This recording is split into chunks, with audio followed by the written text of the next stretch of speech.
When Michael Jordan returned to his old high school in Wilmington, North Carolina, he expected to find memories of his basketball beginnings. What he didn't expect was to find Mr. Wilson, the same janitor who had believed in him when he was cut from the varsity team, still mopping the gym floors at 80 years old. The discovery stunned the basketball legend. While most people in Michael's position would have offered a handshake, maybe an autograph, and continued with their day, Michael's response to seeing his elderly mentor still working would set in motion a chain of events that no one could have anticipated. What began as a simple school visit would transform not just the lives of Mr. Wilson and his wife Martha, but Michael himself, and ultimately an entire community. The question wasn't whether Michael would help his former mentor, it was how far he would go to repay a debt of gratitude decades in the making. No one, not even Mr. Wilson himself, could have predicted what Michael Jordan would do. Next, Michael Jordan's black SUV pulled into the parking lot of MSLI, a Laney High School. The afternoon sun bounced off the windows of the building, where his basketball journey had begun more than 40 years ago. Michael sat in the car for a moment, hands still on the steering wheel. "You sure you want to do this?" Mr. Jordan asked his driver, who had moved to the passenger seat. Michael nodded. "Sometimes you need to remember where you started to make sense of where you ended up." He stepped out of the car, his knees creaking a little. At 62, he wasn't the high-flying athlete who once seemed to defy gravity, but he still moved with purpose.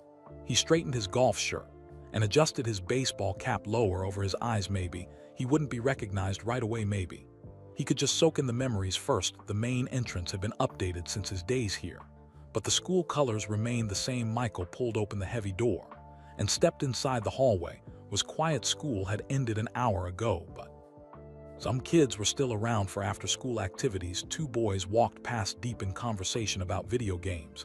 They didn't even glance at the tall man standing there. Michael smiled to himself. Back in his day, he hadn't been the Michael Jordan, yet either, just Mike, the skinny kid who got cut from varsity as a sophomore. He followed the familiar path toward the gym, passing trophy cases that now included his jersey and photographs. There was an entire section dedicated to him, newspaper clippings, his high school stats, and pictures of his visits over the years. He hadn't been back in almost a decade. The smell hit him as soon as he pushed open the gym doors, that mix of floor polish, sweat, and rubber that was the same in every gym in America. Some things never changed, but the gym itself had new bleachers, a shiny electronic scoreboard, and on one wall a massive mural of Michael soaring through the air in his Chicago Bulls uniform, the words "Believe in your dreams" painted in bold letters beneath it. "Well, that's new," he muttered to himself. The gym wasn't empty. At the far end, a girls' volleyball team was practicing. Their coach was shouting instructions as they took turns serving. None of them noticed the basketball legend standing in the doorway. Michael walked along the edge of the court, memories flooding back with each step. This was where Coach Pop had told him he wasn't ready for varsity. This was where he had stayed after hours working on his jump shot until his arms ached. This was where he had promised himself that no one would ever doubt his abilities again. He was so lost in thought that he almost didn't notice the old man slowly pushing a dust mop near the bleachers. There was something about the way the man moved, careful, deliberate, taking pride in his work, that seemed familiar. Michael watched him for a moment. The old man wore blue work pants and a gray shirt with the school's name stitched above the pocket. His back was slightly bent, his hair white as snow. He moved slowly but steadily, making sure no spot was missed. "Excuse me," Michael said as he approached. The old man looked up, squinting a little. "Gym's closed for volleyball practice, sir, unless you're here for one of the girls." "No, I'm just visiting. I used to go to school here." The janitor nodded. "Lot of folks come back to visit. Must have graduated some time ago. Class of '81, Michael said. 881, the old man whistled. "That's going back some years. I was already working here." Then Michael stared at him, suddenly seeing past the wrinkles and white hair. "Mr. Wilson, is that you?" The janitor tilted his head, studying Michael's face. "Do I know you, son?" "It's Michael Jordan." Mr. Wilson's eyes widened. He leaned his mop against the wall and took a step closer. "Little Mike Jordan. Is that really you?" Michael grinned. "Not so little anymore, Mr. Wilson." "Well, I'll be." Mr. Wilson shook his head in wonder. "Michael Jordan right here in person." He hesitated, then held out his hand. "Pardon me for not recognizing you right away. Eyes aren't what they used to be." Instead of shaking his hand, Michael pulled the old man into a hug. Mr. Wilson felt fragile in his arms, like a bird. When they separated, Michael noticed the janitor's eyes were watery. "I can't believe you're still working here, Mr. Wilson. It's been, what, over 40 years? Mr. Wilson nodded. 47 years. Next month, 47 years. How old are you now? If you don't mind me asking, just turned 80 last week, Mr. Wilson said, with a hint of pride. 80? Michael couldn't hide his shock. And you're still working full-time? Got nowhere else to be, Mr. Wilson said with a small shrug. And the school still needs cleaning? Michael looked at this man, who had been quietly working in the background all these years. He remembered how Mr. Wilson used to unlock the gym early, so he could practice before school, how he would stay late never complaining, and Michael wanted just 5 more minutes of shooting time, how he would offer quiet words of encouragement on days when nothing seemed to go right. You remember how you used to let me in early to practice? Michael asked. Mr. Wilson's face lit up. Sure, you were always first one and last one out. Never seen nobody work so hard. He chuckled. Used to have to practically kick you out so I could go home for dinner. My mom would get so mad at me for coming home late, Michael recalled, smiling at the memory. But it paid off, didn't it? Mr. Wilson gestured toward the mural on the wall. Look at you now from across the gym. The volleyball coach blew her whistle. The practice was ending. Girls were gathering their water bottles and gym bags. I should finish up here, Mr. Wilson said, reaching for his mop. Got the hallways to do before I clock out. What time do you finish? Michael asked. About 6 usually. Do you think we could catch up? When you're done, maybe grab some dinner. Mr. Wilson looked surprised by the invitation. You want to have dinner with me, don't you? Have important people to see. Michael put his hand on the old man's shoulder. Mr. Wilson, right now you're the most important person. I want to see. The janitor's eyes crinkled with his smile. Well, in that case, I accept, but nothing fancy. These old bones don't fit so well in fancy chairs anymore. I know just the place, Michael said. I'll meet you at the front entrance at 6. As Michael walked back through the halls of his old high school, his mind was racing. Mr. Wilson had always been old in his teenage eyes, but now the man was 80 and still pushing a mop around these floors. Something about that didn't sit right with him. By the time he reached his car, Michael Jordan, the man known for his competitive fire and determination on the basketball court, had made a decision. He didn't know exactly what he was going to do yet, but he knew one thing for certain: Mr. Wilson's life was about to change. Michael waited by the front entrance at exactly 6:00. He had spent the last hour making some calls, canceling a dinner with business partners, and rescheduling his flight back to Charlotte. Some things were more important than business. The school had emptied out. Only a few cars remained in the parking lot. Michael leaned against the wall, checking his watch. At 6:15, the main doors opened, and Mr. Wilson shuffled out. He had changed from his work uniform into a clean button-up shirt and khaki pants that hung a little loose on his thin frame. Sorry to keep you waiting, Mr. Wilson said. Principal Jenkins wanted to chat when he saw me leaving all dressed up. No problem at all, Michael replied. My car's over there. Mr. Wilson's eyes widened at the sight of the luxury SUV. We riding in that fanciest thing I've been in. Was my nephew's Cadillac at his wedding. Michael opened the passenger door. Hop in. As they drove through Wilmington, Mr. Wilson pointed out changes in the city. New buildings, where fields used to be old shops that had closed down. The movie theater, where he used to take his wife on date nights, now turned into a clothing store. I was thinking we could eat at Katie's Diner, Michael said. Is it still around? Mr. Wilson's face lit up. Sure. Is been there since the 60s. You remember that place? Best chocolate milkshakes in town, Michael said with a smile. My dad used to take me there after games. Katie's Diner looked exactly as my remembered. Red vinyl booths, black and white, checkered floor, and photos of local sports teams on the walls. In fact, there was a faded picture of Michael's high school team by the cash register. A middle-aged waitress approached their table.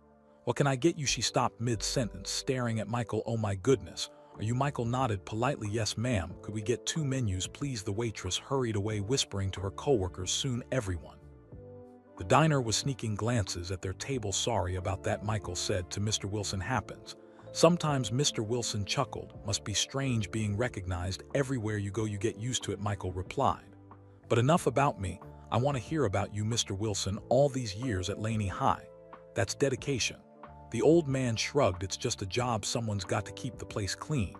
But why are you still working at 80? Most people retire long before that. Mr. Wilson's smile faded.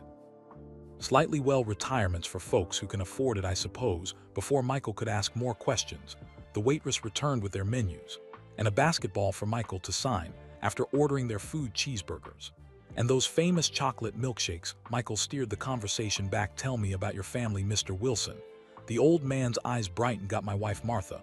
We'll be married 58 years, next month 2 kids James and Lynette, both living out west, now 4 grandkids and 2 grandchildren I haven't met yet. That's one wonderful, Michael, said Martha. I remember her bringing you lunch sometimes, still does, once a week. Tuesdays makes me a ham sandwich with the crusts cut off. Mr. Wilson laughed. Treats me like I'm still 40. Their food arrived, and as they ate, Michael asked more questions. He learned that Mr. Wilson had started working at Laney High in 1977, just a few years before Michael became a student there. Before that, he had served in Vietnam and then worked at a factory that closed down. Never thought I'd be a school janitor, Mr. Wilson admitted, but it turned out to be the best job I ever had. Why is that, Michael asked the kids. Mr. Wilson said, simply watching them grow up, being a small part of their lives. He took a bite of his burger. Like you saw you go from a skinny sophomore to the star of the team. I wasn't always a star, Michael reminded him. I got cut my sophomore year. I remember that day. Mr. Wilson nodded. Found you sitting alone in the gym after everyone left. Michael put down his milkshake. You remember that? Sure. You were shooting free throws in the dark. Wouldn't even turn on the lights, just the sound of the ball hitting the rim over fee. And over the memory came flooding back to Michael, the disappointment, the anger, the determination. You know what you said to me that day, Michael asked. Mr. Wilson thought for a moment. Can't say I recall exactly. You said sometimes the best players are the ones who have to fight for their spot. Then you handed me the keys to the gym and said I could practice as long as I wanted, as long as I locked up. When I was done, Mr. Wilson's eyes crinkled with his smile. Well, look at that. Gave advice to the greatest basketball player of all time. That meant a lot to me, Michael said seriously. You trusted me with those keys, made me feel like I was worth something. Even after getting cut, you were always worth something. Mr. Wilson replied, that's true for every kid, whether they become famous or not. They finished their meal, sharing more memories. Mr. Wilson told stories about other students he had helped over the years, the troubled boy he'd mentored, who was now a police officer, the girl who'd run away from home, who he'd found sleeping in the gym, and helped reunite with her family. When the check came, Michael insisted on paying. Let me drive you home, he said. As they left the diner, several people had approached for autographs, but Michael had politely explained he was catching up with an old friend. Mr. Wilson gave directions to a neighborhood on the outskirts of town.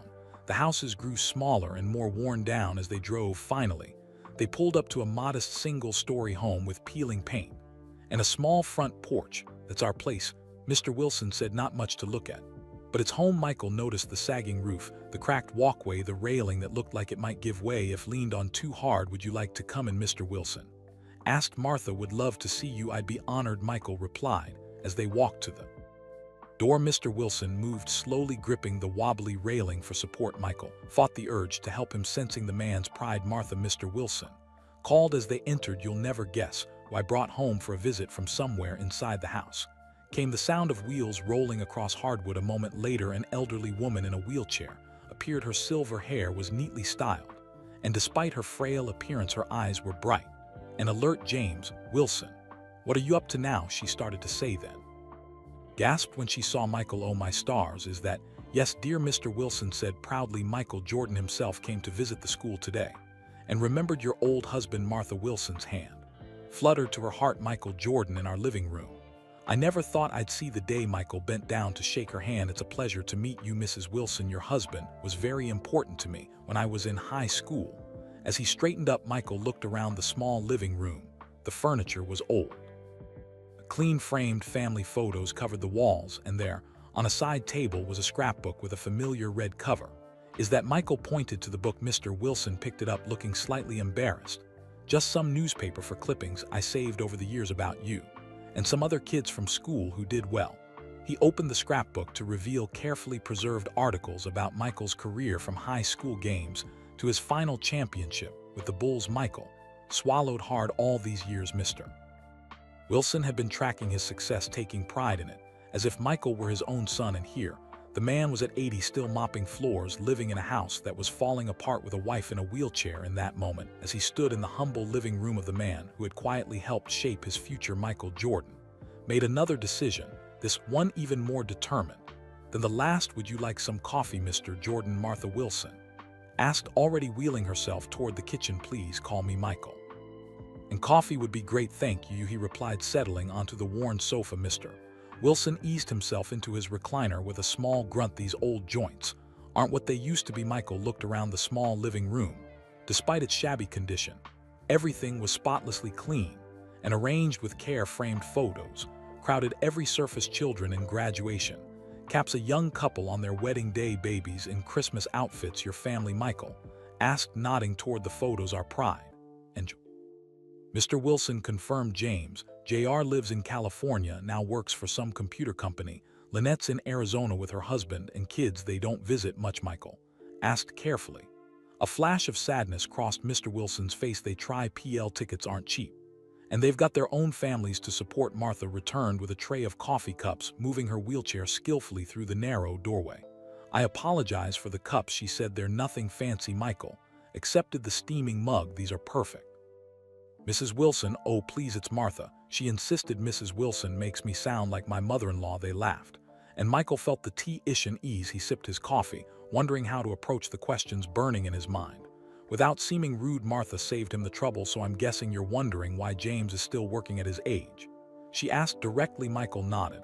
I was surprised to see him still at it. We don't have much choice, she said simply. The school pension isn't enough to live on these days. And with my medical bills, she gestured to her wheelchair. What happened? Michael asked gently. Stroke 3 years ago, Martha explained. Lost the use of my legs. We had to convert the dining room into a bedroom because I can't manage the stairs anymore. Mr. Wilson reached over and took his wife's hand. We're managing just fine. Is there help available? Michael asked. Government program or something? The De Wilson exchanged glances. We get by, Mr. Wilson said firmly. We don't take handouts. Michael recognized the pride. The old man's voice, it was the same pride that had kept him working all these years. Instead of asking for help, tell me more about your time at Laney, Michael said, changing the subject. You must have seen a lot of students come and go. Mr. Wilson's face brightened. He began sharing stories from his decades at the school, the changing fashions and music, the different principals he'd worked under, the transformation from typewriters to computers. Remember that time Coach Smith caught those seniors trying to put a cow in the principal's office? Mr. Wilson asked, chuckling. Michael laughed. I do.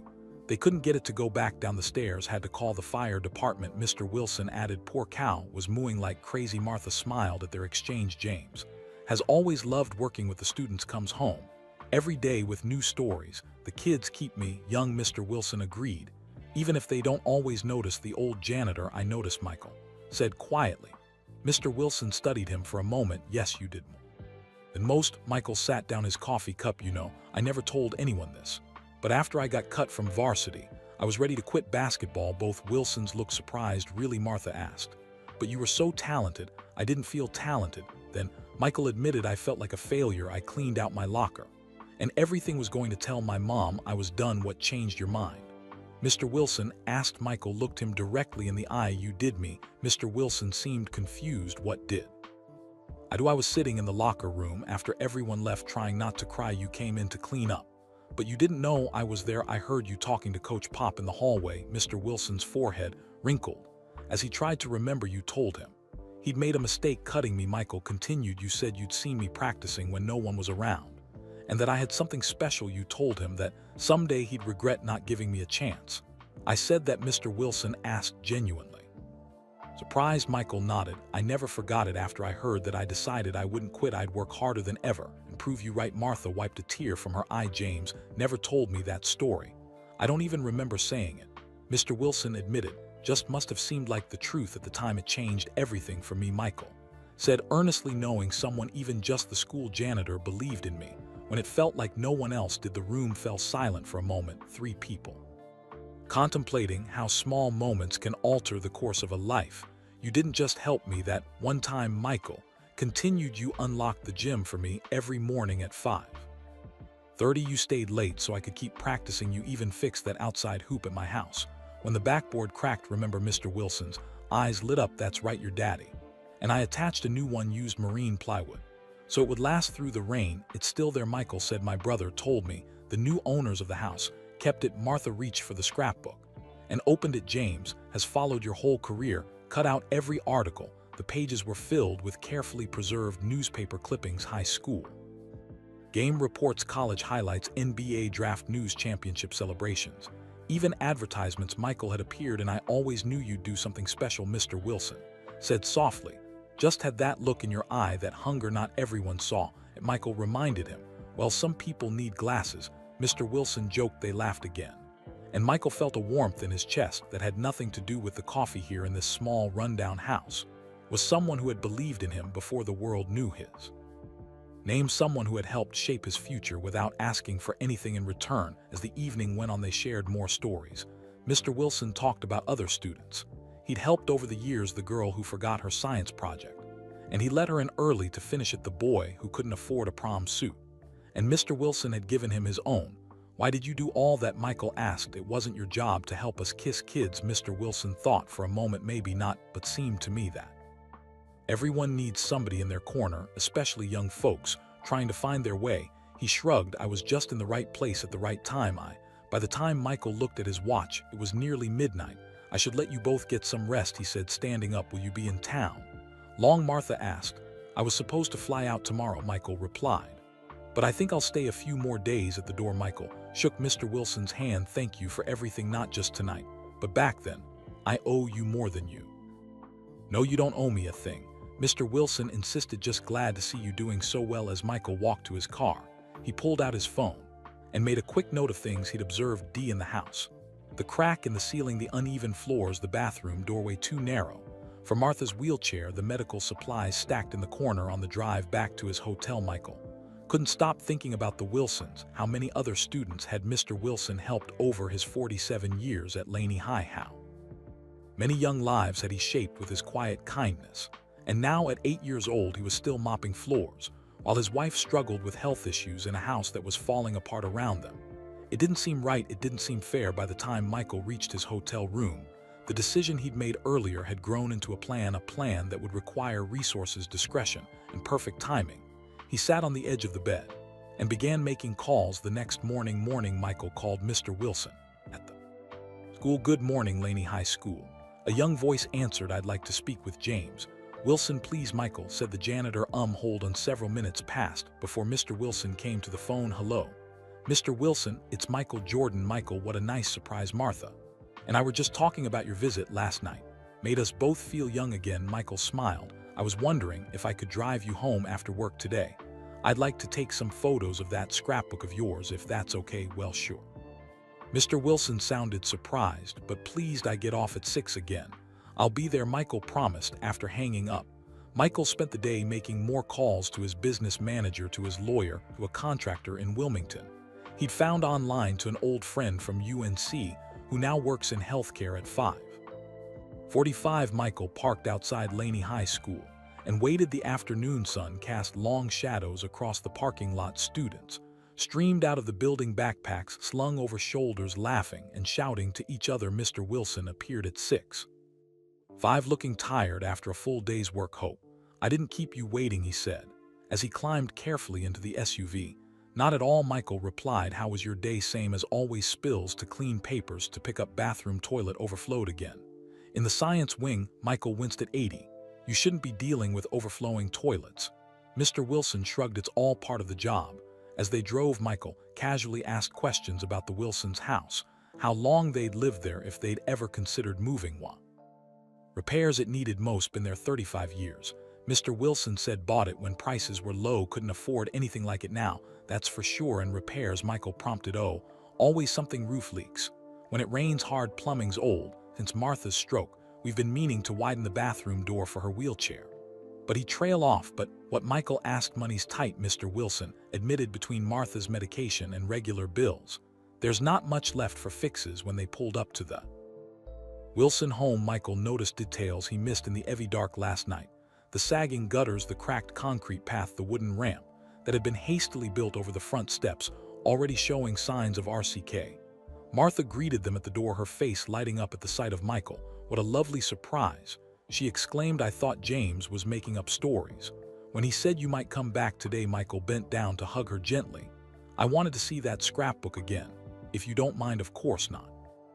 I'll make us some iced tea inside. Michael asked if he could take photos of the house to show his mother. The Wilsons agreed, though they seemed a bit embarrassed. It's not much to look at, Mr. Wilson said. It's a home, Michael replied. That's what matters. As he walked through the small house, Michael discreetly used his phone to document everything. The narrow hallway Where Martha couldn't maneuver her wheelchair, the bathroom she couldn't access. Without help, the kitchen cabinets she couldn't reach, the back steps that prevented her from enjoying the small garden she had once loved in the converted dining room that now served as their bedroom. Michael noticed a hospital bed for Martha and a twin mattress on the floor for Mr. Wilson. James couldn't fit in the hospital bed with me, Martha explained when she caught Michael looking, and our old bed was too high for me to get into safely.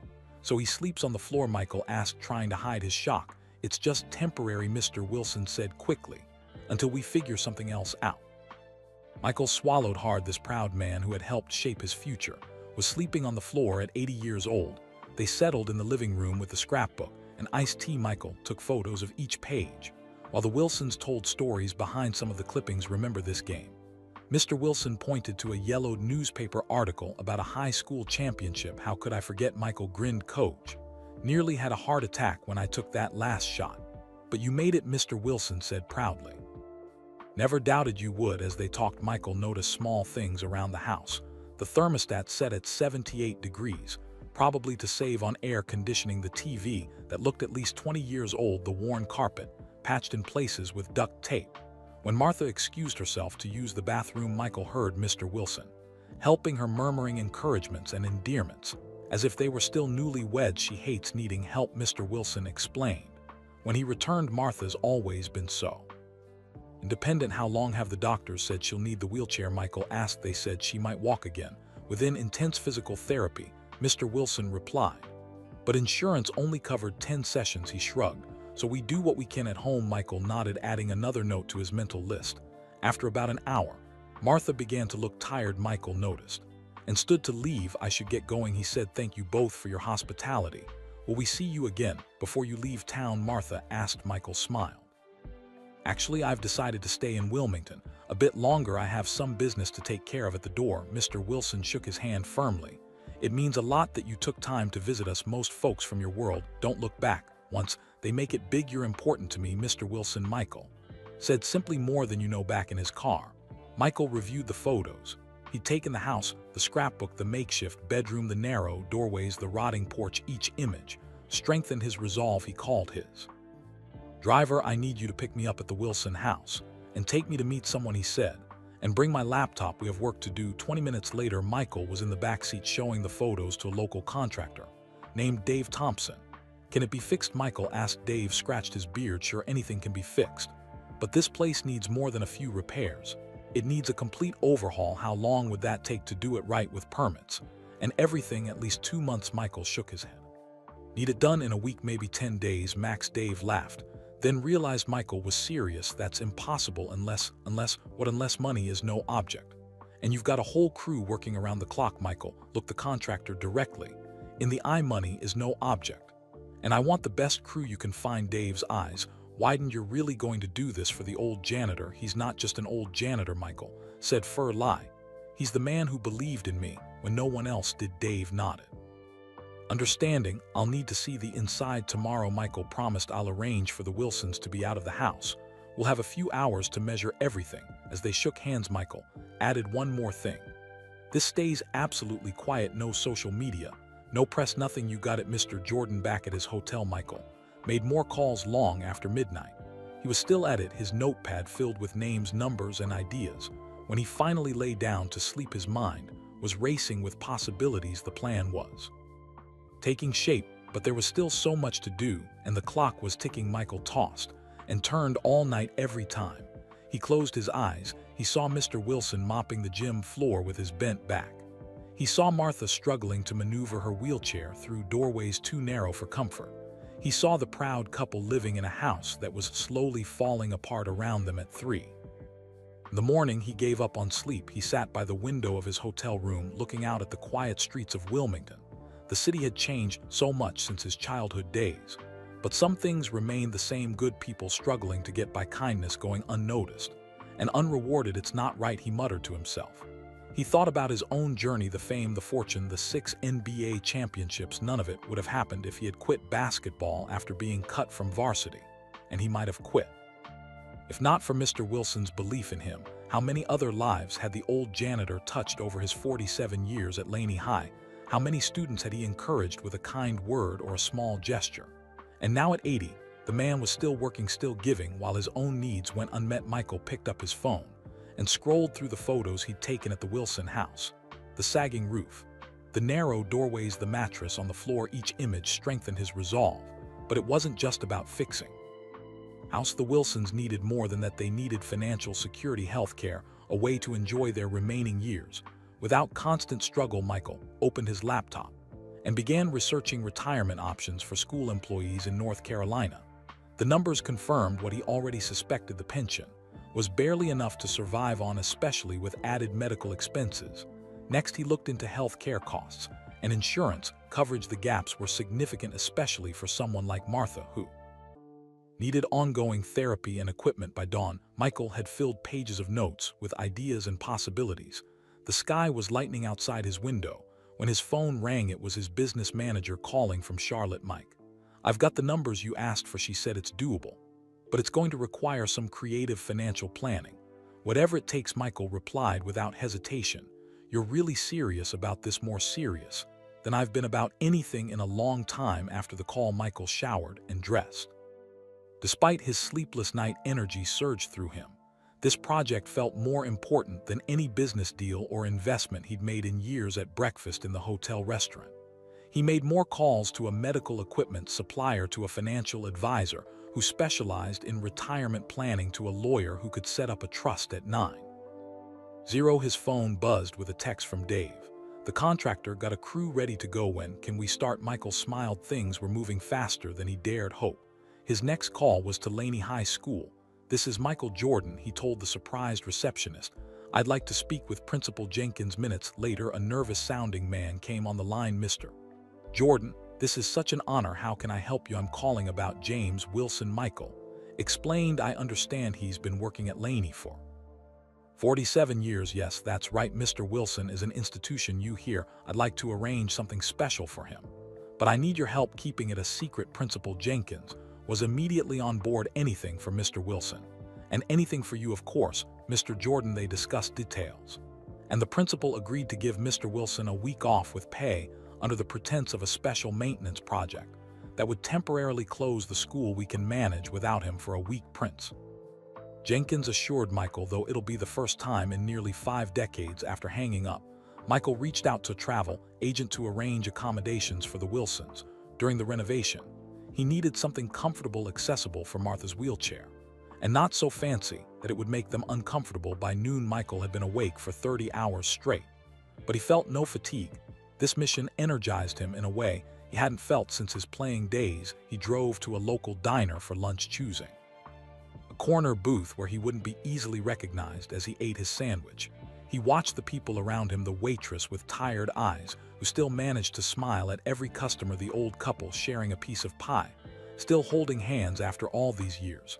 The young mother trying to manage 3 small children while eating her own meal. Everyday people doing their best, just like Mr. Wilson. Michael thought about all the people who worked behind the scenes in his own success story: coaches, teachers, trainers, even the team doctors and equipment managers, people whose names weren't on championship trophies, but who made those championships possible. Mr. Wilson was part of that invisible support system, the kind of person who makes the world better without seeking credit or recognition. By the time Michael paid his bill, he had made up his mind about something important. This project wouldn't just be about helping one elderly couple. It would be about acknowledging all the Mr. Wilsons of the world, the unsung heroes who changed lives through small kindnesses and unwavering belief in others. Back at the hotel, Michael finally allowed himself a short nap. He dreamed of basketball courts and mop buckets, of championship rings and school janitor keys. In the dream, Mr. Wilson handed him a key that somehow unlocked his future. He woke up with a renewed sense of purpose and a clear vision of what needed to be done. The project had grown bigger in his mind, more meaningful, more impactful. Michael reached for his phone and dialed another number. When the call connected, he spoke without preamble. "Scotty, it's M. I need your help with something important." "I'm in." Scotty Pippen said without hesitation. After Michael explained the situation, "Just tell me when and where." "That's what I love about you, Pip. No questions asked." "I don't need to ask questions if it's important to you and it's about helping someone who helped you. I'm there here, period." Michael felt a wave of gratitude for his former teammate and friend. They'd won 6 championships together, reading each other's moves on the court like they shared one mind. Now years later, that connection remained as strong as ever. I'll text you the details, Michael said. And Scotty, not a word to anyone, no social media, no press, nothing. You know me better than that, After hanging up, Michael made another call, this time to his friend Ahmed, who worked in home health care. Ahmed had helped set up care for Michael's mother years ago. I need the best wheelchair-accessible bathroom design possible. Michael explained, and recommendations for physical therapy equipment that could help someone recovering from a stroke. I know just the people, Ahmed promised. I'll have plans and equipment lists to you by tomorrow morning. The calls continued throughout the afternoon. Michael reached out to former teammates, business contacts, and old friends from his North Carolina days. Each conversation ended the same way, with a promise of help and an agreement to keep the project confidential. By evening, Michael had assembled a remarkable team: contract actors, designers, healthcare specialists, financial advisors, even a few former NBA players who happened to be good with their hands or had experience in construction. He called Dave, the contractor, to arrange a meeting. I've got a space reserved at the Marriott conference room downtown, Michael told him. 8:00 tonight, bring your best people, and any plans you've already started will be there, Dave promised. And Mr. Jordan, this is going to be something special. At 7:30, Michael arrived at the hotel conference room. He had arranged for sandwiches, drinks, and plenty of coffee.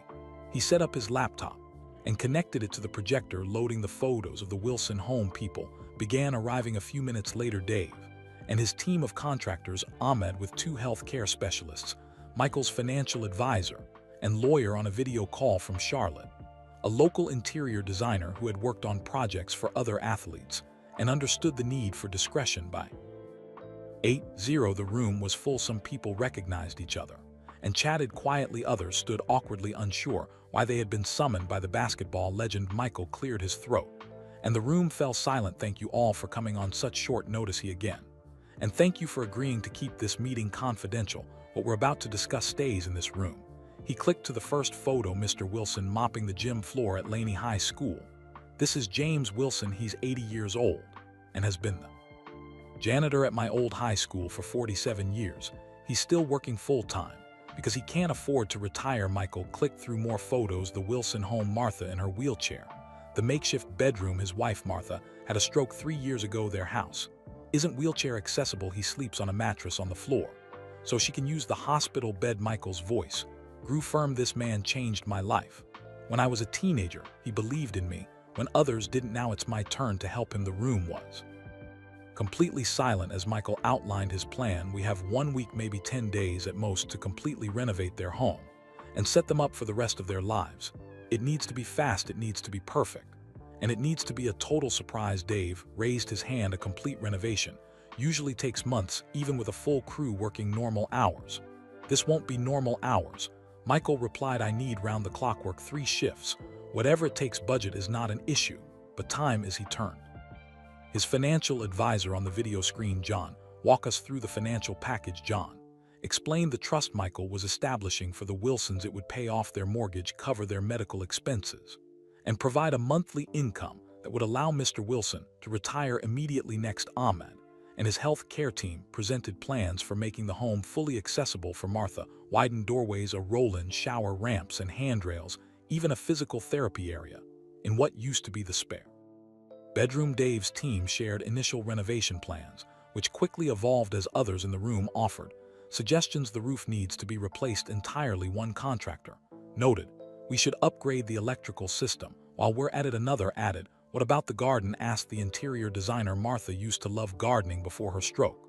Could we create raised beds she could reach from her wheelchair? Ideas flowed freely as the group warmed to the project. Michael watched in satisfaction as his team took shape, each person bringing their unique skills and perspectives to the challenge. What's our timeline? Dave finally asked Michael.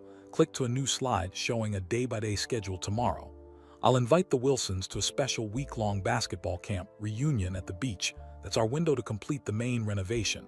They'll move into the beach house on Friday. Everyone here should be ready to start work as soon as they're gone. He assigned team leaders for different aspects of the project: construction, healthcare, interior design, landscaping, and financial arrangements. Any questions? Michael asked when he'd finished. A young contractor in the back raised his hand. Mr. Jordan, I just want to say my grandpa was a school janitor for 30 years. No one ever did anything like this for him. What you're doing, it matters, the room murmured in agreement. Several people had tears in their eyes. Michael nodded, his own throat tight with emotion. It does matter. People like Mr. Wilson matter. They change lives every day without recognition or reward. It's time someone changed their lives for once. As the meeting broke up into smaller groups discussing specific details, Michael stepped back and watched. The energy in the room was electric, the same energy he'd felt on the court during championship games, the energy of people coming together for something bigger than themselves. His phone buzzed with a text from Scotty. Flight lands tomorrow at noon. I'm bringing 2 more guys from the old team. They want to help too. Michael smiled. His team was growing stronger by the minute. Now, tap on his shoulder interrupted his thoughts. It was Dave holding a set of blueprint prints. We'll make this happen, Mr. Jordan, he said firmly. For Mr. Wilson, and for every unsung hero out there who deserves more than they got. Michael nodded. 10 days from now, the Wilsons' lives will be completely different. What he didn't say, what he was only beginning to realize himself, was that his own life was changing too. The next morning, Michael called Mr. Wilson at school. Mr. Wilson, it's Michael Jordan. Again. Michael, you're still in town? I am. And I have a surprise for you and Martha. I'm hosting a small reunion dinner tonight for some of my old teammates and coaches from Laney. I'd be honored if you and Martha would join us. There was a pause on the line. Well, that's mighty kind of you, but Martha gets tired easily these days. Going out can be difficult with her wheelchair. I've arranged for a car service with wheelchair access, Michael said quickly. And the restaurant has full accessibility. I've made sure of it. After a moment's hesitation, Mr. Wilson agreed. Martha will be thrilled. What time should we be ready? The car will pick you up at 6. And Mr. Wilson, it's just casual dress, nothing fancy. After hanging up, Michael called the restaurant. He had booked an upscale seafood place by the water that had a private dining room. He confirmed all the arrangements, making sure the space was wheelchair accessible and that the menu would accommodate any dietary restrictions the Wilsons might have. Next, he texted Scotty, who had just landed. The airport dinner at 7:00. Bring Dennis and Steve. No flashy clothes, remember, we're trying not to overwhelm them. The day passed quickly as Michael finalized details for both the dinner and the renovation project. Dave and his team were already ordering materials and scheduling workers. The healthcare specialists were arranging for delivery of equipment that would make Martha's life easier. The financial team was setting up the trust fund that would secure the Wilsons' future. At 6:45, Michael arrived at the restaurant.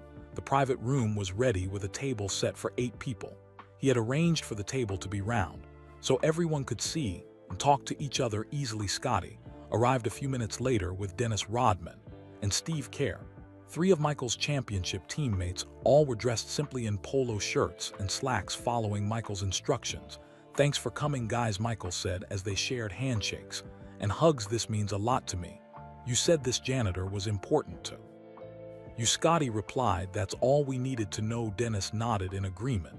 Plus, any chance to be part of something that isn't about us for once is refreshing. At exactly 7:00, the restaurant manager escorted the Wilsons into the private room. Mr. Wilson wore a clean button-up shirt and his best slacks. Martha was in her wheelchair wearing a floral dress and with her silver hair neatly styled. Michael, Martha exclaimed when she saw him, then her eyes widened as she recognized the other men in the room. Oh my goodness, James. Do you know who these people are? Mr. Wilson was staring in disbelief at the basketball legends. I sure do. Watched every game they played together. Michael stepped forward to greet them. Mr. and Mrs. Wilson, I'd like you to meet some friends of mine. Scottie Pippen, Dennis Rodman, and Steve Kerr. Each man shook Mr. Wilson's hand and bent down to greet Martha warmly. James has every game you played on old VHS tapes. Martha told them, wore them out rewatching them. Mrs. Wilson makes me call her Martha, Michael explained to his friends. And Mr. Wilson is the man I was telling you about, the one who opened the gym for me every morning so I could practice. And we owe you a huge thank you, sir, Scotty said to Mr. Wilson. Without those early practice sessions, this guy might never have gotten good enough to help us win championships. Mr. Wilson shook his head modestly. Michael did all the work. I just unlocked a door.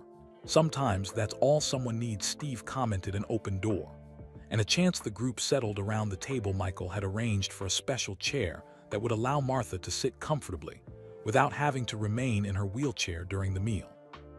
As appetizers were served, the conversation flowed easily. The basketball players shared stories from their championship days. Mr. Wilson talked about watching their games, and how the entire school would be buzzing the day after a big Bulls win. Remember that game against the Jazz in the '98 finals? Mr. Wilson asked. When Michael hit that last shot, Steve laughed. Remember it? I had the best view in the house. The whole neighborhood was shouting when that shot went in. Martha recalled. James jumped so high he nearly hit the ceiling fan. Throughout dinner, Michael carefully steered the conversation to learn more about the Wilsons. He discovered that their 58th wedding anniversary was coming up next month, that their son in California was expecting another baby, that Martha had been an elementary school teacher before retiring. How did you two meet? Dennis asked them. Church picnic. Mr. Wilson replied, smiling at the memory. Summer of 1965.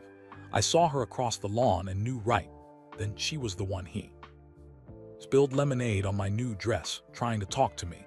Martha added with a laugh. Been cleaning up his messes ever since as dessert was served. Michael brought up the subject he'd been waiting to introduce. I have another surprise for both of you. He said, I'm hosting a special week-long reunion at a beach house for some Laney alumni. It starts this Friday. That sounds lovely. But we couldn't possibly. Martha began. I've already cleared it with Principal Jenkins. Michael interrupted gently. He's giving Mr. Wilson the week off with pay, and the beach house is fully accessible for your wheelchair. Martha, I made sure of it. The Wilsons exchanged uncertain glances. It's all expenses paid. Michael continued. Transportation, food, everything. It's my way of thanking everyone who helped make Laney special, especially you, Mr. Wilson. That's very generous, but Mr. Wilson seemed unsure. Scotty jumped. And we'll all be there too. It wouldn't be the same without you both. Think of it as an early anniversary present, Dennis added. When was the last time you had a vacation? Steve asked. Gently, Martha looked at her husband. It has been a long time, James. The car will pick you up Friday morning. Michael said all you need to pack is clothes, and any medications you need. Everything else will be provided by the end of the evening. The Wilsons had agreed to attend the reunion. As they prepared to leave, Martha reached for Michael's hand. Thank you for a wonderful evening. She said, it means so much that you remembered James. After all these years, Michael squeezed her hand gently. Some people you never forget. Martha outside the restaurant. As the Wilsons were helped into their car, Michael's teammate stood beside him. They have no idea what's coming, do they? Steve asked quietly. Michael shook his head. Not a clue, man. When they see what you're doing to their house. Dennis whistled low. It's not just about the house, Michael replied. It's about giving them the life they deserve. As the Wilsons' car pulled away, Scotty put a hand on Michael's shoulder. I've known you for 30 years, Em. A scene. You win championships, make millions, build businesses. But I've never seen you like this before. Like what? At peace, Scotty said, simply like you found something that matters more than winning. Michael watched the tail like light of the car disappear around a corner. In 2 days, the Wilsons would leave for their beach vacation, and the real work would begin. Friday morning arrived with perfect weather, sunny skies, and a gentle breeze coming off the ocean. Michael personally checked the beach house one last time before the Wilsons' arrival. It was a beautiful single-story home with wide doorways, smooth floors, and a ramp leading to the deck that overlooked the water. The kitchen was stocked with food, the bookshelves filled with novels Martha might enjoy, and the bathroom equipped with safety bars and a roll-in shower. At 9:30, the accessible van picked up the Wilson from their home. Michael had arranged for Scotty to accompany them to the beach house, while he oversaw the start of the renovation. At exactly 10 ES, Michael pulled up to the Wilson home. The street was already lined with trucks and vans. Men and women in work clothes were unloading equipment and materials. Dave, the contractor, stood in the front yard, clipboard in hand, directing the flow of activity. Right on time, Dave said. As Michael approached, we've got 30 workers ready to go, split into 3 shifts. We'll have people working around the clock. Michael surveyed the scene. How long before we can start demolition? The inspection team is already inside checking the electrical and plumbing systems. As soon as they give us the green light, we can begin tearing out the old bathroom. The H-roof team is ready to start immediately. A truck pulled up carrying a portable office trailer, which was carefully positioned at the end of the driveway. Inside were detailed plans for every aspect of the renovation, along with schedules and contact information for all team members. This is mission control, Dave explained. Someone will be stationed here 24/7 to coordinate deliveries and work schedules. Michael nodded in approval. The operation was running with military precision, just as he'd requested. His phone buzzed with a text from Scotty. Wilson settled at beach house. Martha loves it. Heading back now. That was the signal. Michael turned to Dave. Let's do this. Within minutes the house was swarming with workers. The roof team set up ladders and began removing old shingles. A plumber crawled under the house to inspect the pipes. Electricians examined the outdated fuse box in the front yard. A landscaping crew was taking measurements and marking areas for new plants. Michael walked through the house watching as furniture was carefully moved to a storage pod in the driveway. Each item was photographed, tagged, and logged, so it could be returned to its exact location or replaced with something better. Makeshift bedroom. A worker gently removed family photos from the walls, wrapping each one carefully in bubble wrap. These go in the special storage container. Michael instructed their irreplaceable. Outside neighbors began to gather, curious about the sudden activity.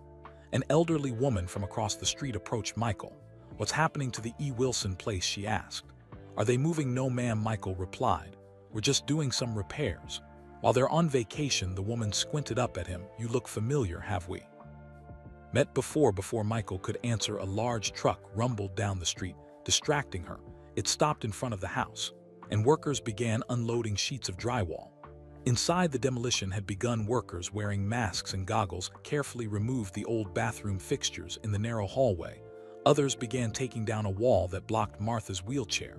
"We found some water damage in the ceiling," Dave reported, showing Michael a section of discolored drywall. "The roof has been leaking longer than we thought." "Replace everything that's damaged," Michael instructed. No shortcuts." By noon, a small crowd of neighbors had gathered on the sidewalk. Word had spread quickly. Michael could hear whispers as people recognized him. "Is that really Michael Jordan? What's he doing at the Wilson house? I heard he went to school with them."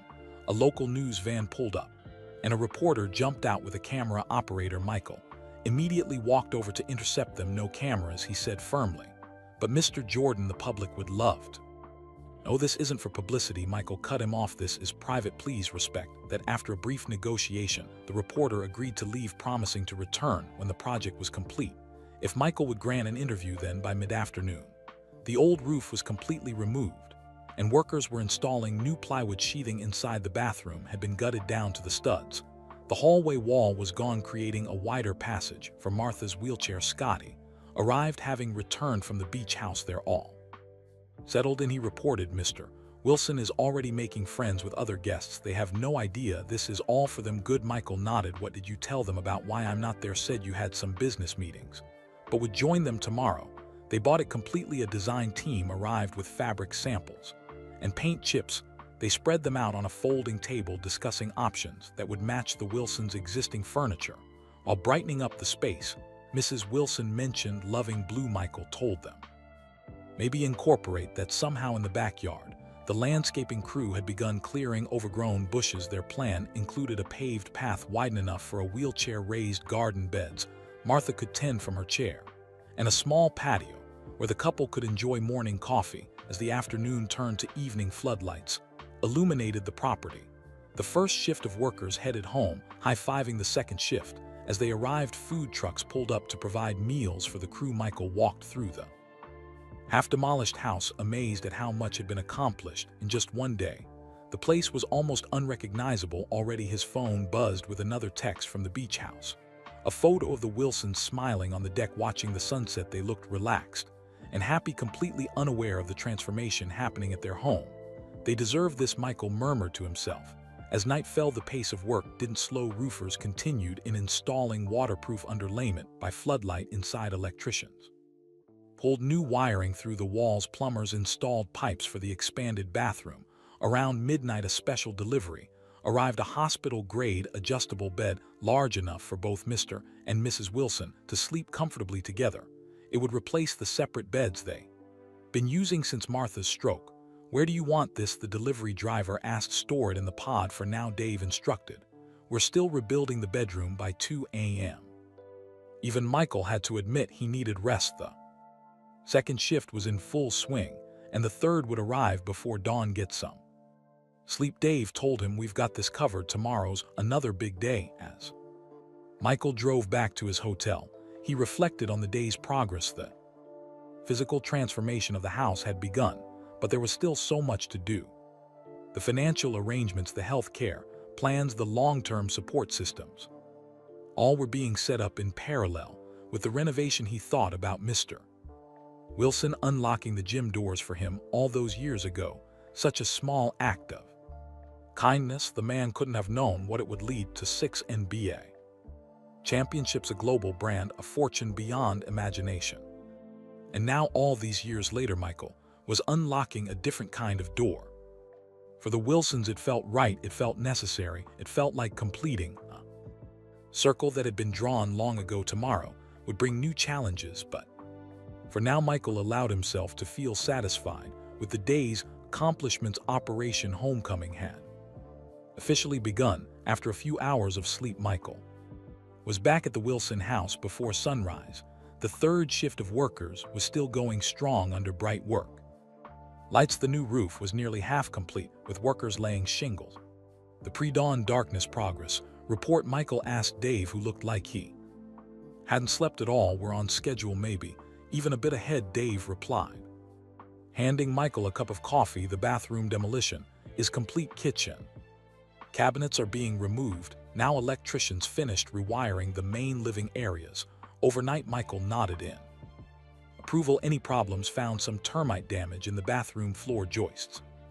We're replacing those now, and the HVAC system is older than we thought. It'll need a complete replacement, not just repairs. Do whatever's necessary, Michael said. I want everything done right. As the sun rose, Michael drove to the beach house to check on the Wilson.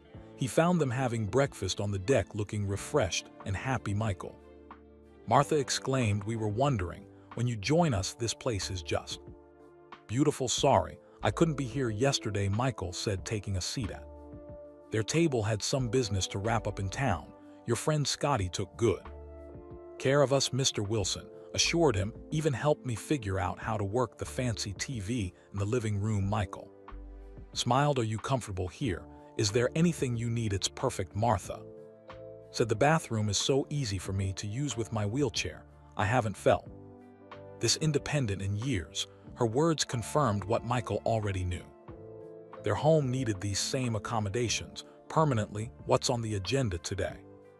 Mr. Wilson asked. Scotty mentioned something about a boat tour. That's right, Michael nodded. A private tour of the coastline, and tonight a few more of my old teammates are stopping by for dinner. You're spoiling us, Michael, Martha said, reaching over to pat his hand. But we're enjoying every minute of it. Michael spent the morning with the Wilsons, taking them on the scheduled boat tour and making sure they were settled for the day's activities. Once he was confident they were happily occupied, he excused himself to attend a business meeting and return to their home. The scene at the Wilson house had transformed again.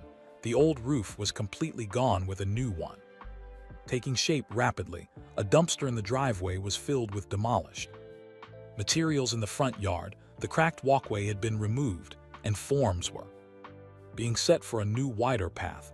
Inside, the changes were even more dramatic. Walls had been removed to create an open floor plan that would accommodate Martha's wheelchair. The bathroom was down to bare studs, with plumbers installing new pipes for a walk-in shower.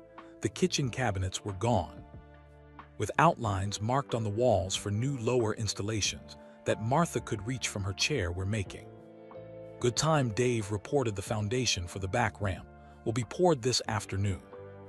The new windows arrive tomorrow morning. Michael walked through each room, imagining the Wilsons' reaction when they saw their transformed home in the room that would become their bedroom.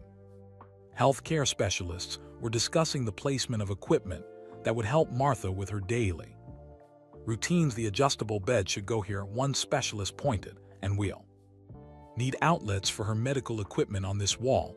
What about therapy equipment? Michael asked. She mentioned that insurance only covered a few physical therapy sessions. We've got that covered, the specialist assured him. We're setting up a small therapy area in the spare room. It'll have everything she needs for her exercises, plus some new equipment that might help her regain more mobility. By midday, more neighbors had gathered to watch the renovation.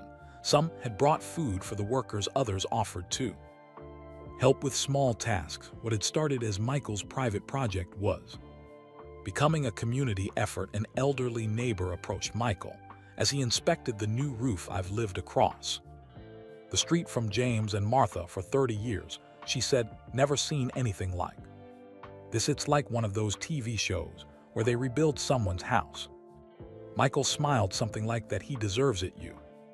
No, she continued, James Wilson is the finest man in this neighborhood always.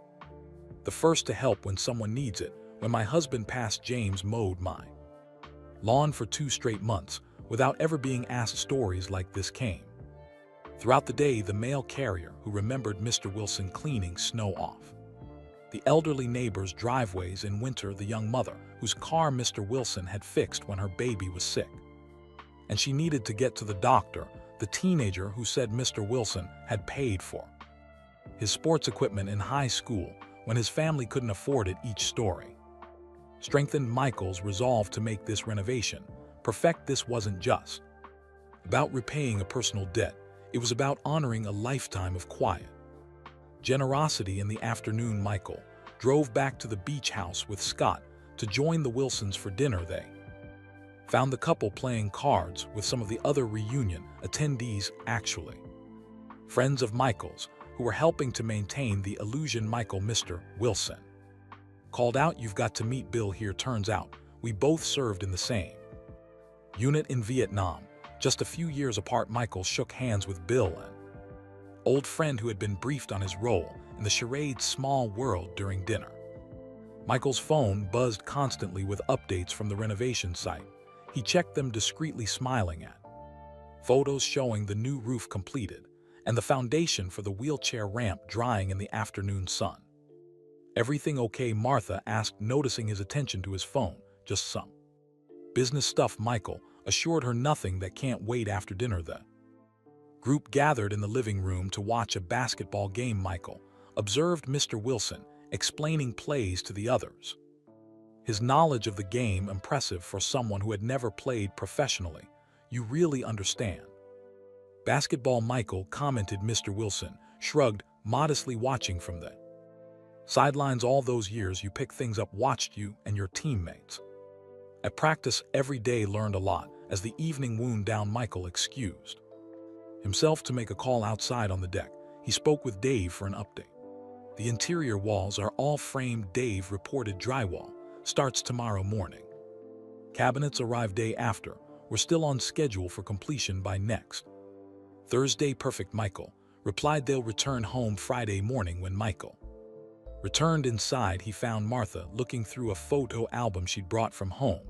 She beckoned him over. "Look at this," she said, pointing to a yellowed photograph. "James at Laney High, his first year there." The photo showed a much younger Mr. Wilson standing in front of the school, broom in hand, smiling proudly in his new janitor's uniform. "He was so happy to get that job," Martha said softly. "His factory had closed, and we had 2 young children to feed. The school job paid less, but it was steady work. He never complained," claimed, "not once in 47 years." Michael studied the photograph, noting the pride in young Mr. Wilson's eyes, the same pride he still carried as he mopped the gym floors at 80 years old. "He's an extraordinary man," Michael said. Martha nodded. "I've been blessed to share my life with him." She looked up at Michael. "Thank you for recognizing that. So many people look right through him because he's just a janitor, not me," Michael said firmly. "Never me." Later that night, as Michael drove back to the renovation site to check on the night shift's progress, he thought about Martha's words. How many Mr. Wilsons were out there in the world? How many people working essential jobs were overlooked or undervalued? The question stayed with him as he walked through the partially rebuilt house, now humming with activity under bright work lights, as the overnight crew continued their tasks. What had started as a personal mission to help one man who had helped him was evolving into something larger, something that might inspire others to recognize the Mr. Wilsons in their own lives. By the 3rd day of the renovation, word had spread throughout Wilmington.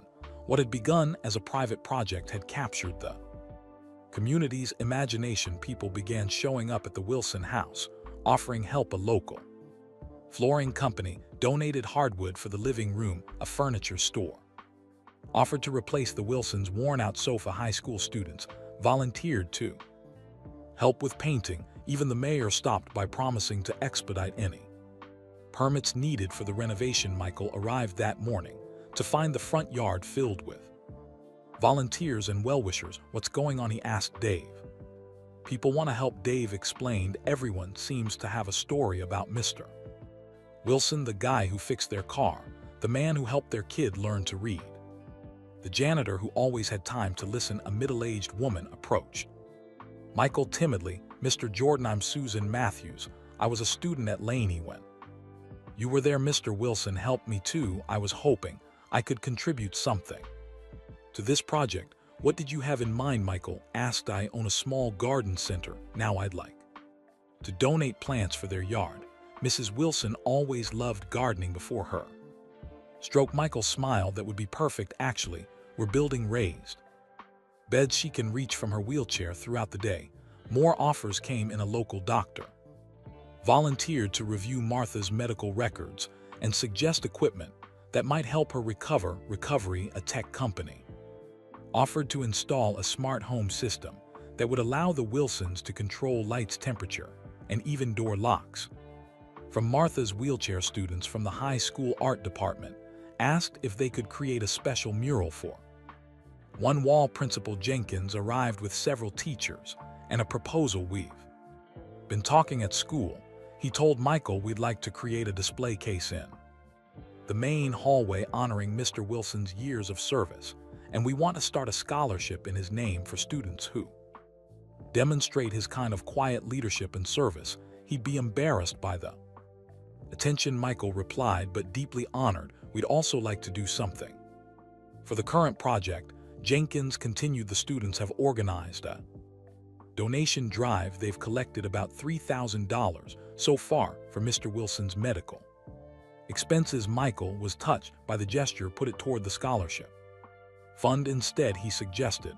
"I've got the medical expenses covered by midday." The renovation site had taken on a festival atmosphere. Food trucks provided free meals to workers and volunteers. Local musicians set up in the yard, playing soft background music. Children made cards and drawings for the Wilsons. Scotty arrived from the beach house with an update. "The Wilsons are having a great time," he reported. "We've got them scheduled for a spa day tomorrow, so they'll be occupied for hours." "Perfect," Michael nodded. "The new furniture arrives tomorrow morning. We'll need the space to move things around inside the house." The transformation was accelerating. Drywall was up in most rooms, with painters following close behind. The new kitchen cabinets were being installed, set at a height that would allow Martha to use them from her wheelchair in the bathroom. Tile workers were creating a beautiful walk-in shower with built-in seating and handrails. Scotty whistled as he walked through. "This doesn't even look like the same house." "That's the idea," Michael replied. "Same home, just made to work for them." Now a local news crew arrived again, requesting permission to document the project. This time Michael agreed, but with conditions: no broadcasting until after the reveal, he insisted, and the focus should be on Mr. Wilson and what he's meant to this community, not on me. The reporter agreed and began interviewing neighbors and former students about the impact Mr. Wilson had made on their lives. One elderly neighbor choked up as he spoke. "When my wife was sick with cancer, James came over every single morning to help me get her out of bed and into her chair. Never missed a day for 3 years, never asked for anything in return." A former student, now a teacher herself, shared how Mr. Wilson had paid for her cap and gown when her family couldn't afford it. "He said it was important that I walk across that stage," said he'd been saving up to see it happen. Each story painted a picture of a man whose quiet acts of kindness had rippled through countless lives over decades. In the late afternoon, a group of men in their 50s arrived. They introduced themselves as the 1981 Laney High basketball team, Michael's former teammates. "We heard what you're doing for Mr. Wilson," one explained. "We wanted to help. Most of us still live around here." Michael embraced his old friend's grab some paintbrushes, he said. "We've got work to do." As the day wound down, Michael gathered everyone for an update. "We're halfway through our timeline," he announced. "The structural work is nearly complete now. We're moving to finishes and details. Every minute counts." That evening, while another group kept the Wilson entertained at the beach house, Michael met with his financial team to review the trust being established for the couple. The paperwork is ready. His lawyer reported the trust will provide a monthly income that should more than replace Mr. Wilson's salary.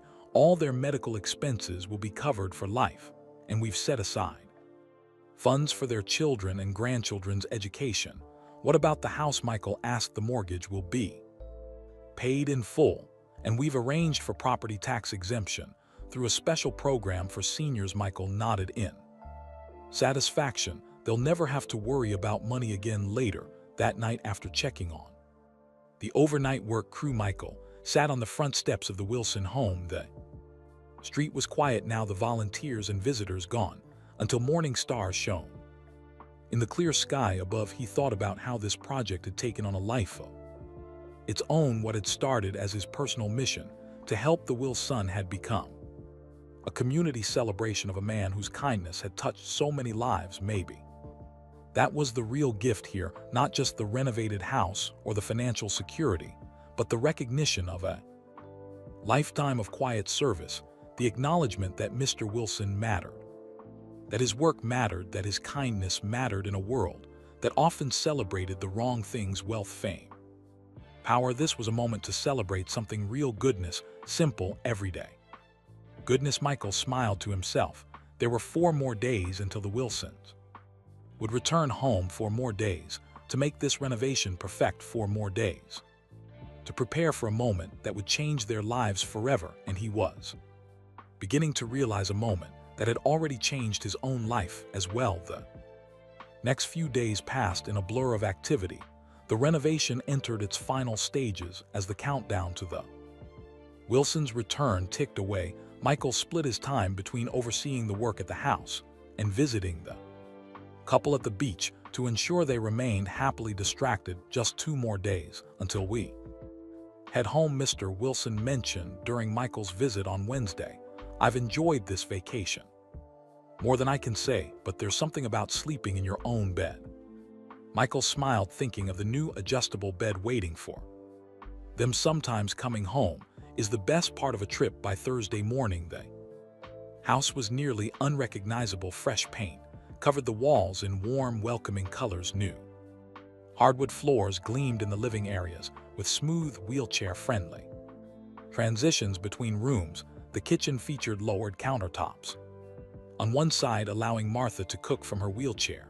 The bathroom had been completely transformed with a roll-in shower, accessible sink, and safety features throughout. We need to talk about Mr. Wilson's scrapbooks, Dave said as he and Michael walked through the house. Where do you want them displayed? Michael had given this particular detail a lot of thought. Let's build a special cabinet in the living room, he suggested. Something with glass doors so the books are visible but protected, and good lighting so he can show them off properly. The carpenter nodded, already sketching ideas. We can have it ready by tomorrow morning. Outside, the transformation was equally dramatic. The cracked walkway had been replaced with a smooth, wide path. A gently sloping ramp provided access to the front door. The overgrown yard had been tamed with raised garden beds installed for Martha to enjoy from her wheelchair. A new covered patio in the backyard offered a peaceful spot to sit and watch the birds that frequented their old oak tree. The neighbors continued to contribute in unexpected ways. One brought hand-sewn curtains for the kitchen windows. Another offered to maintain the yard weekly so Mr. Wilson wouldn't have to worry about it.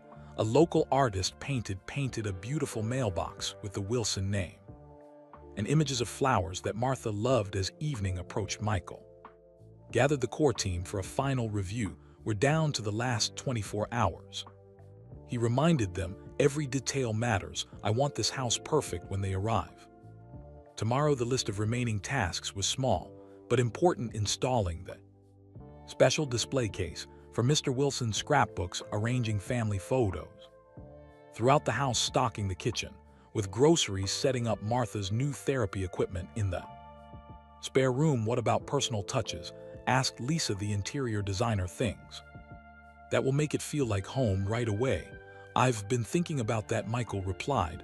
Let's contact their children and ask if they have any ideas within hours. The Wilson's son and daughter had sent suggestions via email, along with digital photos that could be printed and framed. Their daughter mentioned her father's love of jazz music and her mother's fondness for fresh flowers. Their son reminded them about a special anniversary clock that had been broken for years but held sentimental value. Michael immediately dispatched someone to find a similar clock.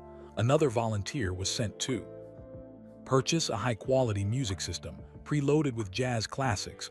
A local florist promised fresh flower deliveries every week for a year. Late that night, as the work continued under floodlights, Michael walked through each room of the house, mentally checking every detail against his vision. In the bedroom, the new adjustable bed was made up with fresh linens. Bedside tables held framed photos of the Wilsons' children and grandchildren.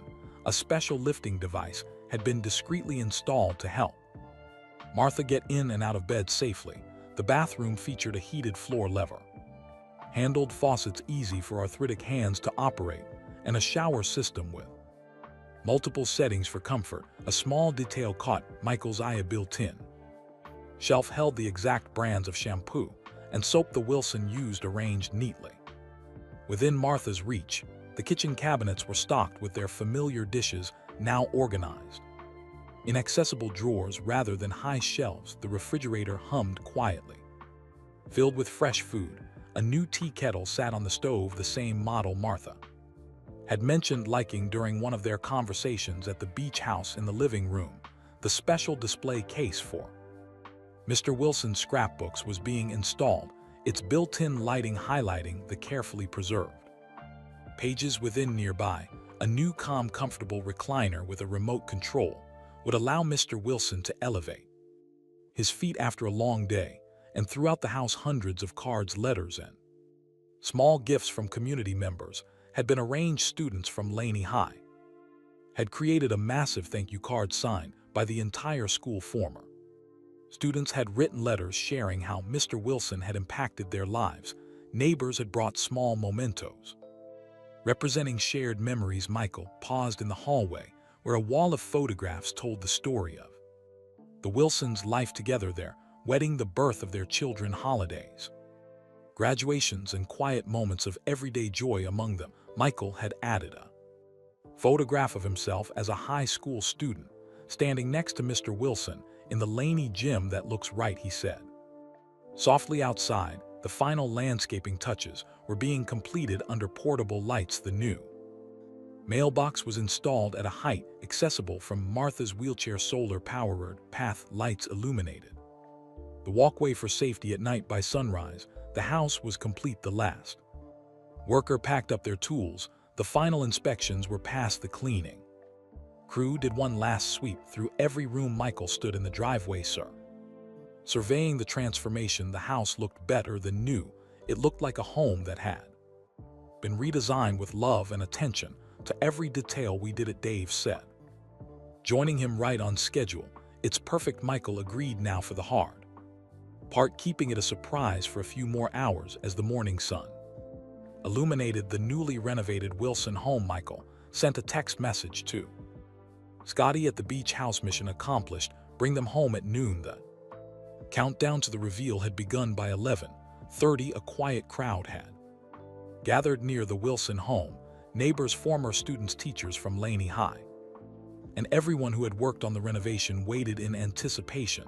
They parked their cars several blocks away and stood behind a line of caution tape Michael had set up to maintain a clear view of the house. Michael paced nervously on the front walkway. "Is everything ready?" he asked Dave for the 5th time. "Everything's perfect," Dave assured him. "We've triple checked every detail." The newly planted flowers swayed in the gentle breeze. The fresh paint gleamed in the midday sun. A large red ribbon stretched across the front door, waiting to be cut at 11:45. Michael addressed the gathered crowd when they arrived: "Please stay quiet until after they've had a chance to see inside. This is going to be overwhelming for them, and they'll need space to process it." Everyone nodded in agreement. Parents hushed, excited children. Cameras were readied but kept discreetly at waist level. Michael's phone buzzed with a text From Scotty 10 minutes away, they have no idea. Michael's heart raced after days of intense work, countless details, and the coordination of hundreds of people. The moment was almost here. He found himself thinking about that day in the gym when he'd been cut from the varsity team. How Mr. Wilson had found him shooting baskets alone in the dark. How a few kind words had changed the course of his life. "They're coming," someone whispered. Pointing down the street, Michael looked up to see a black SUV turning onto the block. Scotty was driving with the Wilson in the back seat. Michael took a deep breath and walked to the curb. The SUV slowed as it approached the house. Through the window, Michael could see Mr. Wilson's expression change from casual conversation to confusion as he noticed the crowd. The car stopped, and Scotty stepped out first. "What's going on, Mr. W.I.?" Wilson asked as Scotty opened his door. "Why are all these people here?" Michael stepped forward as Mr. Wilson emerged from the car. "Welcome home, Mr. Wilson." Mr. Wilson looked around, bewildered. "Michael, what is this?" On the other side of the car, two assistants were helping Martha into her wheelchair. She looked equally confused as she took in the scene, the crowd, the transformed yard, the ribbon across their front door. "I don't understand," she said, her voice barely audible. Michael took Mr. Wilson's arm and guided him toward Martha. Once they were together, he addressed them both. "While you were enjoying your vacation, we've been working on a little surprise for you." He gestured toward the house. "Your home needed some repairs, so we took care of them." The Wilsons stared at their house in disbelief. The peeling paint was gone, replaced by a warm blue color that Martha had once mentioned. Loving the cracked walkway was now a smooth, wide path. The sagging steps had been replaced by a gently sloping ramp. "You fixed our house, Mr. Wilson?" asked, his voice breaking slightly. "That's just the beginning," Michael replied. "Would you like to see inside?" Martha nodded, tears already forming in her eyes. Mr. Wilson seemed too stunned to speak. Michael guided them up the new ramp to the front door. The crowd remained respectfully quiet, though many were wiping away tears of their own. "Mr. Wilson," Michael said, handing him a large pair of scissors. "Would you do the honors?" With shaking hands, Mr. Wilson cut the ribbon. Michael pushed the DAR open, revealing the transformed interior. The Wilson gasped in unison. Where there had once been in narrow doorways and cramped rooms, there was now an open, airy space. Natural light streamed through new windows. The worn carpet was gone, replaced by gleaming hardwood floors that offered smooth passage for Martha's wheelchair. "Oh my goodness," Martha whispered, hands covering her mouth. Michael gently guided them inside. "The entire house has been redesigned to make things easier for both of you, especially with the wheelchair." He showed them the new kitchen with its lowered countertops and accessible appliances, the bathroom with its roll-in shower and safety features, the bedroom with the adjustable bed, large enough for them to sleep together again. "This can't be real," Mr. Wilson kept saying. "This can't be real." In the living room, Michael showed them the special display case built for Mr. Wilson's scrapbooks. "Your collection deserved a proper home," he explained. Martha couldn't stop crying as she rolled through the rooms, discovering how every space had been thoughtfully designed for her comfort and independence. "I can reach everything," she marveled in the kitchen, opening drawers and cabinets that had previously been impossible for her to use. Mr. Wilson stood in the center of the living room, turning slowly to take it all in. "Why?" he finally asked, looking at Michael. "Why would you do all this?" Michael placed a hand on the older man's shoulder. "Because you changed my life, Mr. Wilson. That day when I got cut from varsity, I was ready to quit basketball, but you believed in me when no one else did. I just unlocked a door," Mr. Wilson said softly. "Sometimes that's all someone needs," Michael replied. "An open door and a chance." He guided the Wilsons toward the back of the house. "There's more to show you." The backyard had been transformed into a peaceful retreat with raised garden beds Martha could tend from her wheelchair, and a sea-covered patio perfect for morning coffee. "And there's one more thing," Michael said, leading them back inside to the dining room table, where a folder waited. "This house isn't just fixed up, it's yours free and clear. The mortgage has been paid in full." Martha gasped. Mr. Wilson's hand trembled as he opened the folder to find documentation. Confirming Michael's words, "There's more." Michael continued gently. "We've established a trust fund that will provide monthly income for both of you for the rest of your lives, enough that you can retire immediately, Mr. Wilson, and your medical expenses will be fully covered. Martha, no more worrying about insurance limits or out-of-pocket costs." Mr. Wilson sank into a chair, overwhelmed. "This is too much," he protested weakly. "It's not enough," Michael countered, "not for what you've given to so many people over the years." He gestured toward the window where the crowd outside had grown. "Those people aren't here for me, Mr. Wilson. They're here for you, former students, neighbors, people whose lives you've touched with your kindness." On cue, the front door opened, and people began to enter, each carrying cards, small gift, or simply stories of how Mr. Wilson had impacted their lives.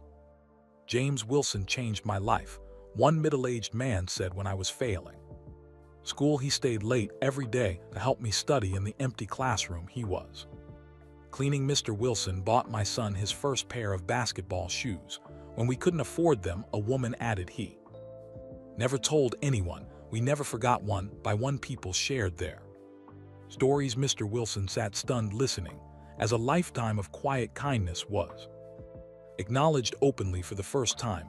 Martha reached for her husband's hand. "I always knew you were changing lives," she said softly. "Now everyone else knows."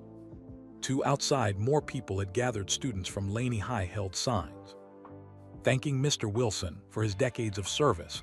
The school band played a celebratory tune as the afternoon continued. The Wilsons were surrounded by love and gratitude from a community that had come together to honor one of its most humble members.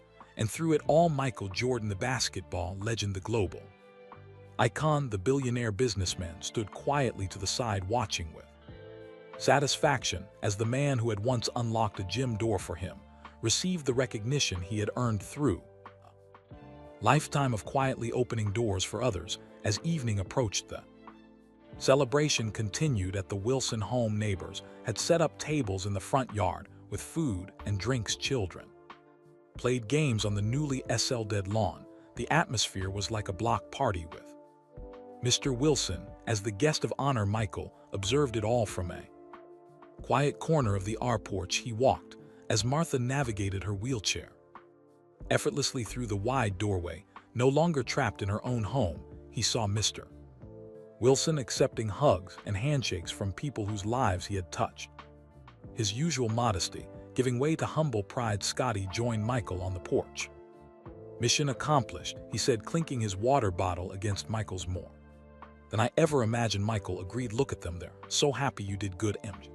Scotty said, "Really good. We all did." Michael corrected him. "This was a team effort." As the sky darkened, people began to leave, each stopping to say goodbye to the Wilsons. The renovation team packed up the last of their equipment. The catering staff cleaned the yard. Gradually, the crowd thinned until only a few close friends remained. Mr. Wilson finally approached Michael, who was helping fold up chairs on the new patio. "Can we talk?" he asked quietly. "Of course," Michael replied. They walked to the far corner of the yard, where a bench had been placed under the old oak tree. Mr. Wilson sat down heavily, the emotions of the day clearly taking a toll. "I don't know how to thank you," he began. "What you've done for Martha and me, it's beyond anything I could have imagined." "You don't need to thank me," Michael said. "I'm just returning a favor that's 40 years overdue." Mr. Wilson shook his head. "This is so much more than unlocking a gym door to me. It's not." Michael insisted. "That unlocked door led to everything else in my life, the championships, the career, all of it. Without you believing in me that day, who knows what might have happened." They sat in companionable silence for a moment, listening to the gentle voices of the last few guests chatting on the patio. "You know what Martha said to me when we were alone for a moment?" Mr.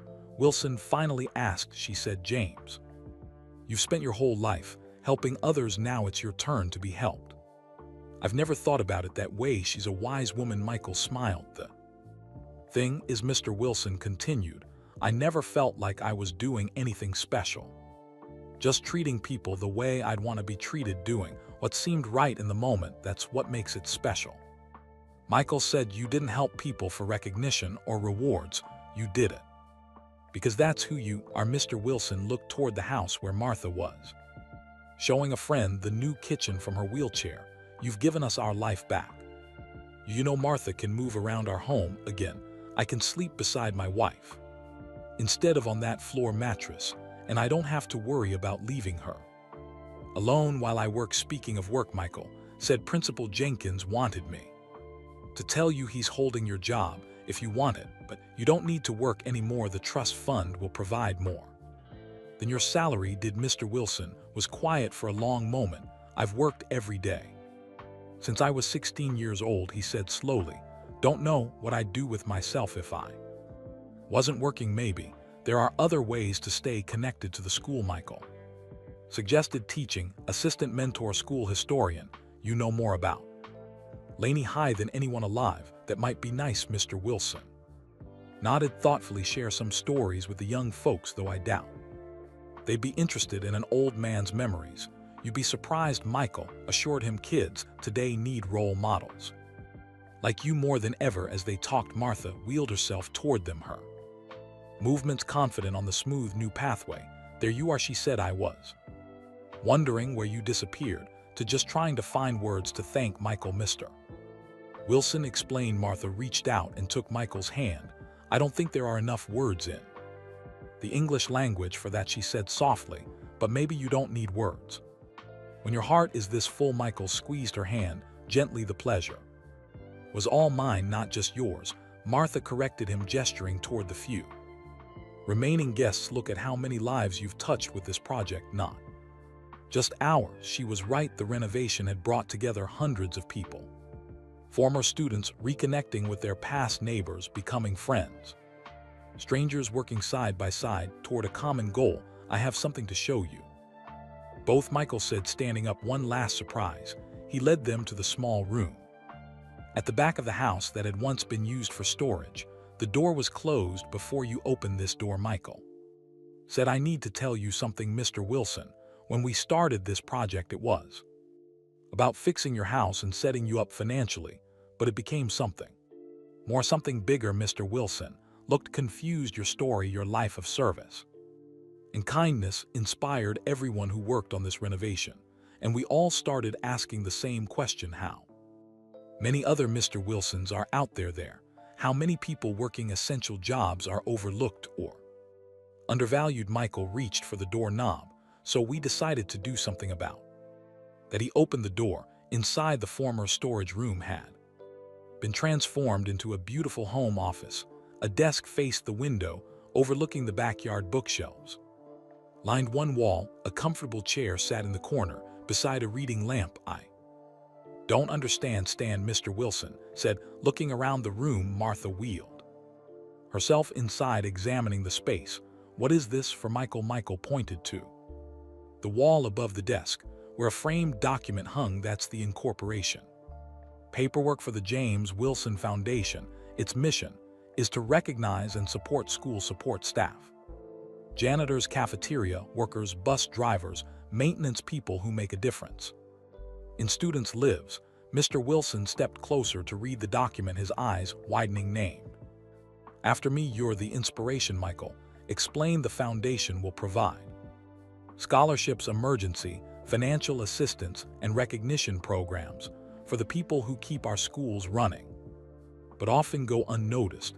In this office, Martha asked if you want it. Michael said to Mr. Wilson, there's a position waiting for you as the foundation's first executive director. You'd help identify deserving recipients, share your wisdom about what these workers really need, and be the public face of the organization. Public face? Mr. Wilson looked alarmed. I'm not good at public speaking. Your life speaks for itself, Michael assured him, and I'll be right beside you as the foundation's primary donor. We've already raised $3 million to start with commitments for annual donations from several major companies and athletes. Mr. Wilson sat down in the desk chair, overwhelmed. I don't know what to say. Say yes, Martha urged, him, tears in her eyes. This is your chance to help Others in a whole new way, James, to turn your experience into something bigger than yourself. Mr. Wilson looked around the office, his office, and then back at Michael. Why me? There must be more qualified people. There's no one more qualified to represent the heart of this foundation than you. Michael said the foundation doesn't need another businessman or fundraiser. It needs someone who understands the value of showing up every day, doing your job with pride and caring about the people around you. That's you, Mr. Wilson. After a long moment, Mr. Wilson nodded. Then, yes, I accept. Martha clapped her hands in delight. My husband, the foundation director, who would have thought as they left the office, returning to the main living area where the last few guests were preparing to leave. Mr. Wilson turned to Michael. You know, when I was a young man just starting at Laney, my father gave me some advice. He said, James, you might just be mopping floors, but do it like you're changing the world, because you never know whose life you might affect. He looked around at his transformed home, at his beaming wife, at the office where he would start a new chapter of his life's work. I guess he was right, Mr. Wilson said softly. Michael smiled. He was right, and now everyone knows it. As the last guest departed and the Wilsons prepared to spend their first night in their renovated home, Michael took one final walk through the house. He stopped at the display case, holding Mr. Wilson's scrapbooks, including the one filled with clippings about Michael's own career. Next to it was a new scrapbook, its first page already filled with photos of the renovation process and the celebration. Michael left a note on top of the new scrapbook. Mr. Wilson, you once believed in me when no one else did. You opened doors that led me to places I never imagined. Now it's your turn to walk through a new door, one that leads to recognition, respect, and the chance to help others the way you've always done. Everyone needs someone who believes in them before they can believe in themselves. You were that someone for me. Now I hope I can be that someone for you. With deepest gratitude, Michael. As Michael drove away from the Wilson home, he glanced in his rear view mirror. The porch light glowed warmly against the evening sky. Inside that house, a man who had changed countless lives without recognition was finally receiving the acknowledgement he deserved, and that Michael thought was the greatest victory of his career. If this story touched your heart, don't forget to hit that like button and subscribe. We'd love to know where you're listening from, so leave a comment below sharing your location and what part of Michael and Mr. Wilson's journey moved you the most. For another inspiring story that will move you just as much, click the video appearing on your screen right now. You won't want to miss it.